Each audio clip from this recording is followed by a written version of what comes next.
Tak ada perceraian yang menyenangkan. Sebaik-baiknya perceraian tentu saja menyisakan luka bagi dua orang yang mengalaminya. Itulah yang dirasakan oleh selebriti Shandy Aulia yang telah resmi bercerai dengan David Herbowo. Rasa sakit itulah yang akhirnya membuat Shandy memilih untuk mengakhiri bahtera rumah tangganya dengan David yang telah 12 tahun dikayuh bersama. Itulah yang akhirnya membuat publik bertanya-tanya mengapa Shandy dan David yang dinilai selalu tampil romantis, bahkan tak pernah diterpa isu tak sedap dalam bahtera, ujuk-ujuk memilih jalan pisah. Mungkin dalam hal sebuah perpisahan dalam pernikahan, I cannot say anything karena buat saya perpisahan itu kan ada sesuatu yang memang mungkin secara prinsip ya memang nggak ada sesuatu yang kebahagiaan can share gitu. And proses ini tuh apapun reasonnya dari pihak aku ya, memang nggak ada pembenaran. Keputusan terburuk dari yang terburuk. Jadi fokusnya right now lebih kepada, karena ini memang keputusan yang sudah pasti menyakitkan dari banyak sisi. Sekarang lebih fokus kepada gimana kita bisa berjalan lebih baik, karena kan ada anak ya. Jadi lebih kepada kita prioritaskan apa yang bisa kita lakukan sekarang untuk anak. Sebenarnya bukan tidak menemukan titik temu, lebih kepada keputusan hidup aja. Keputusan hidup yang kita realize bahwa kalaupun kita berpisah, saya nggak setuju dengan berpisah baik-baik. Kalau baik-baik tidak mungkin berpisah gitu kan, tapi berpisah dengan damai gitu. Shandy menjelaskan jika perceraian didasari faktor KDRT orang ketiga, maka ia akan dengan mudah mengambil keputusan untuk bercerai. Namun itu semua tidak terjadi di dalam rumah tangga Shandy dan David. Lantas apa yang sejatinya dialami Shandy hingga akhirnya jalan perpisahan menjadi pilihan utama? Benarkah kebiasaan buruk David yang tiap hari dilakukan hingga sulit diubah membuat Shandy jengah hingga akhirnya ia mengambil sikap untuk bercerai? Saya sih percaya dalam sebuah hubungan itu tidak mungkin serta-merta, apalagi saya menikah sudah lebih dari 10 tahun, hampir 12 tahun. Tidak mungkin dalam waktu 1-2 bulan bermasalah terus sudah gitu ya. Saya rasa orang akal sehat pasti setuju ya. Pasti ada akumulasi, ada proses yang cukup panjang dan pastinya melebihi dari 1-2 tahun. Ya. Dan perpisahan itu kan tidak harus identik dengan KDRT ataupun orang ketiga ataupun financial matters ataupun hal-hal seperti itu yang biasanya kan hal-hal yang seperti itu ya yang menjadi concern yang biasanya menjadi problem di masyarakat gitu. Tapi ternyata ada hal-hal yang lain juga gitu yang bisa terjadi. Yang jelas kini Shandy dan David fokus untuk tumbuh kembang anak sematawayangnya meski keduanya sudah berpisah. Cukup Shandy dan David saja merasakan sakit, namun sang buah hati tak perlu tersakiti dengan perceraian ini. Ya, dan David kita sepakat untuk Claire tidak kita libatkan dalam sebuah perpisahan antara suami dan istri. Gitu. Jadi kita pastikan saat ini Claire belum mengerti pastinya karena usia masih 3 tahun. Tetapi kita mulai membangun sebuah kebiasaan. Ya, timing, waktu dengan saya, waktu dengan David. So kita lakukan dengan sangat smooth, tanpa tanpa emosi dan ego gitu. Jadi misalkan David karena dia kantornya kan lebih daily ya, pagi dia drop Claire, pulang saya yang jemput. Ya, tapi acara sekolah ya kita bersama, kita bareng gitu. Jadi ya kita sangat fokus kepada kegiatan-kegiatan yang memang harus bersama, ya kita akan datang bersama. Tapi kegiatan yang bisa kita sendiri-sendiri ya kita akan lakukan sendiri-sendiri. Nggak ada perubahan yang signifikan, karena sebagai as a person pasti ada rasa mengecewakan anak, pasti itu pasti. Tapi terlepas dari itu semua, saya berharap as a mom saya tidak mengecewakan Claire. Ya. Itu yang menjadi prioritas sekarang. Putus perkawinan antara Sandi Aulia dengan David Herbowo terhitung hari ini. Tadi kan di awal saya bilang bahwa putusan itu sebenarnya ada 3 gitu kan, tapi intinya cuma 2. Yang satunya itu yang paling awal adalah putusan ini diputus secara perstek atau tanpa kehadiran daripada tergugat. Yang kedua mengenai putusnya perceraian, yang ketiga adalah anak diserahkan kepada penggugat atau Sandi Aulia. Jadi 3.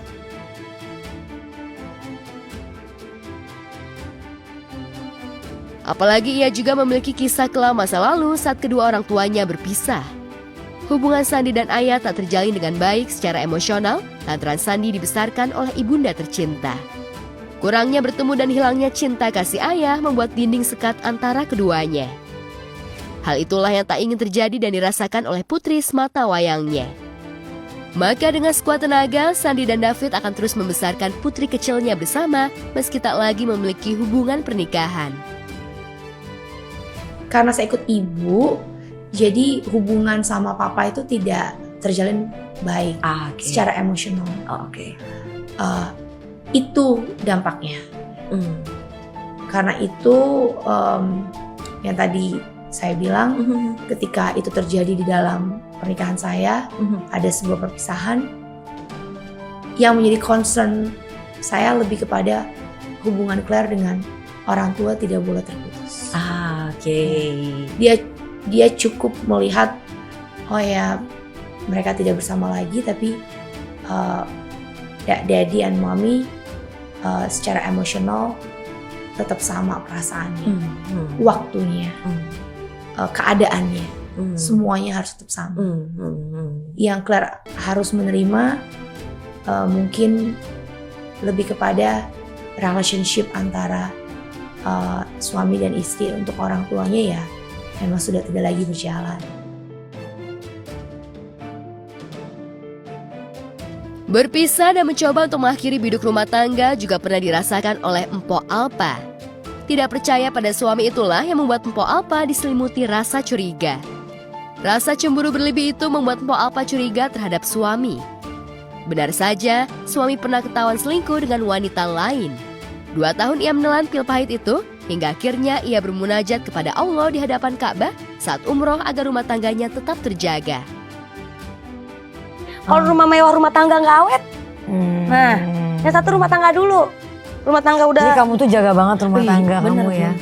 Makanya saya bucin bata sama si Sidu, nggak dia ketahuan selingkuh bun. Jadi bahas lagi gitu.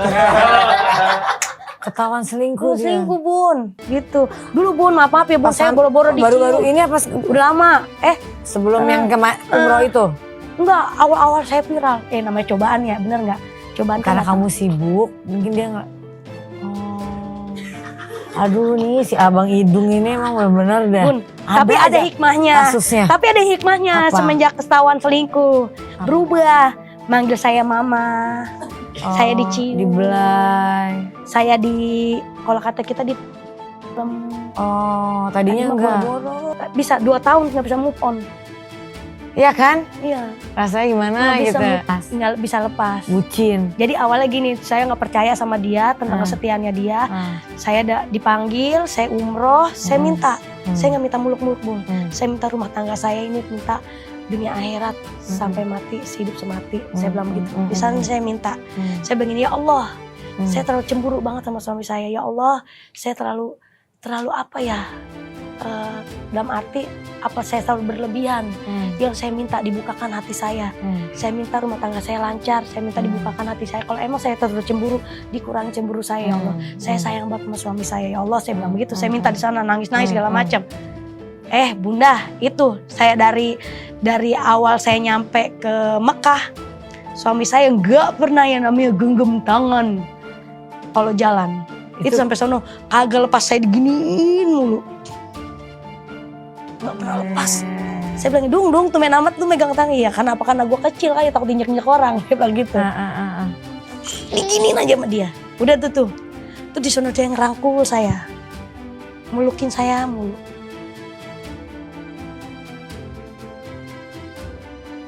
Sikap ketidakpercayaannya pada sang suami hingga masalah finansial itulah ia pernah terjelembab dalam dugaan tipu muslihat sahabat karibnya hingga miliaran rupiah. Ia ingin berawal dari ketidakpercayaannya pada sang suami, akhirnya milih untuk menitipkan uang kepada sahabatnya. Tapi sayang, uang yang niatnya untuk merenovasi rumah justru tak pernah usai. Ya memang saya awalnya juga polos ya Bunda ya. Jadi emang awalnya saya salah di saya kurang Ada ke bisnis atau apa? Enggak, lebih kayak kurang percaya sama suami waktu itu. Emang salah saya awalnya.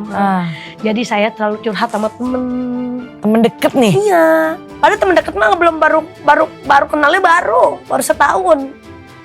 Terus dia kan punya material, yang punya material sebenarnya suaminya. Dia punya material.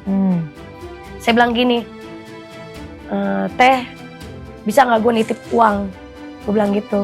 Kali gitu nanti gue kumpulin ke lu, apa gue bisa bangun rumah gue renov, apa gue nanti gue punya tanah, kayak gitu. Aneh banget sih nitip uang ke temen. Rumah udah jadi nih Bun, udah jadi nih. Oh jadi tuh rumah? Iya, jadi tuh Bun. Cuman dia masih minta duit tuh. Bla bla bla bla. Kan di situ gambar ada riling tangga, ya kan? Ada besi, ya kan? Kok dia minta ada kitchen set? Ini bukan rumah yang 25 meter kan? Yang udah nambah gede. meter. Okay. Minta gini, lu selama ngebangun rumah gua, saya cuma minta penjelasan. Yuk hitung-hitungan gitu loh. RAB-nya mana? Ya kamu juga salah. Ya. Emang awalnya kita juga. Iya, orang mah RAB dulu, tawar menawar. Ini mah kagak. Tapi biasa orang kayak kamu tuh rezekinya ada aja. Amin, alhamdulillah. Nggak nyampe 300 juta Bunda. Udah bagus tuh ya. Bagus banget. Bahan-bahannya. Sampai molding saya beli. Oh elah. Ini semuanya menurut gue puas batin, lahir dan batin karena ini semua kemauan gue Neng. Ya. Jadi apapun yang terjadi ini menurut gue luar biasa. Jadi kayak ya Allah ini rumah idaman gue. Impian ya? Impian. Nah sekarang kita masuk ke kamar Empo yang menurut Empo Alpa ini rumah idaman yang ada di kamar Empo Alpa. Gimana sih? Rumah idaman Empo yang gimana sih kepaham gue? Satu yang Empo idam. Yang Empo idam-idamkan. Oh, ada di kamar ya. Bismillahirrahmanirrahim. Assalamualaikum. Kamar artis. Ya udah pasti ada kasur dan lemari. Ini wardrobe ini sebenarnya Empo nggak bikin. Ini hadiah ulang tahun dari Empo Ola. Ini tadi. Ini dia ngadiain ini Neng wardrobe karena dia tahu gue pengen banget punya wardrobe yang bagus. Lampu-lampu ini gue beli sendiri Neng. Ini beli sendiri. Lu tau nggak ini habis berapa? Bawah, atas, bawah. 7 juta doang. Lu tau nggak? Gue bikin rumah ini belum nyampe 300 juta. Dua rumah. Udah ini semua menurut gue ini yang spesial. Ini rumah sebenarnya gue paling kagak mau loh. Ini kan privacy ya. Cuman ya buat pemirsa di rumah juga kan pengen tahu sekarang ya kan. Jadi intinya gue yang menarik itu inti gue bisa dandan di mari, bisa make up. Baru ini bisa ada menghasilkan gitu. Iya, selama 2018 sampai saat ini saat tahun 2023 ini saya baru tahu gitu. Hasil yang dia ciptain nih gitu. Oh, begini, punya ini, punya itu gitu. Alhamdulillah, bersyukur. Syukur ya, ada kita syukurin, nggak ada kita syukurin, kayak gitu aja saat ini. Sementara itu, kemesraan juga tampak ditunjukkan kembali oleh pasangan suami istri Lesti Kejora dan Rizky Bilar setelah badai prahara sempat menghampiri bahtera rumah tangga mereka. Lesti mampu berbesar hati dan melupakan kisah pahit masa lalunya. Dan menariknya, tepat di hari jadi pernikahan yang ketiga, Bilar memberikan kado spesial untuk bidu wanita dari Tatar Pasundan itu dengan membuatkan syair lagu indah untuk Lesti. Lewat secarik lagu itu, Bilar membuktikan jika dirinya mampu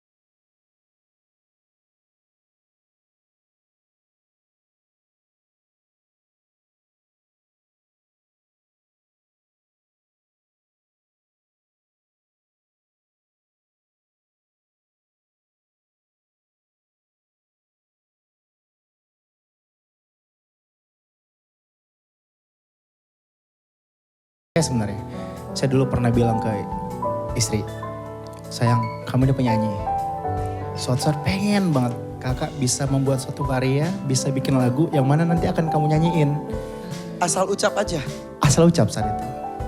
Lalu akhirnya saya ingin membuat suatu karya yang dalam sebuah lagu yang tidak hanya karya biasa, tapi juga terdapat harapan serta doa di dalamnya. Harapan dan juga doa ya. Bahkan menariknya, lirik yang pertama saya tulis itu di bagian ref. Yang di dalam doa mengajarkan cinta kita terjaga. Meski badai cobaan datang menerpa. Itu tulisan pertama yang saya...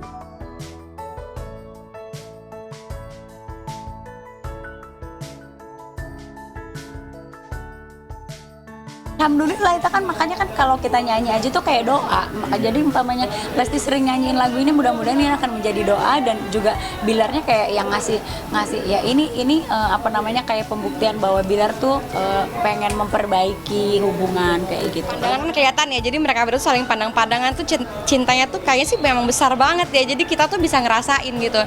Karena kalau emang orang-orang vibes-nya positif tuh kita tuh ikut ngerasa dan aku rasa bukan cuma aku, kayaknya semua juga merasakan cintanya mereka berdua yang begitu besar.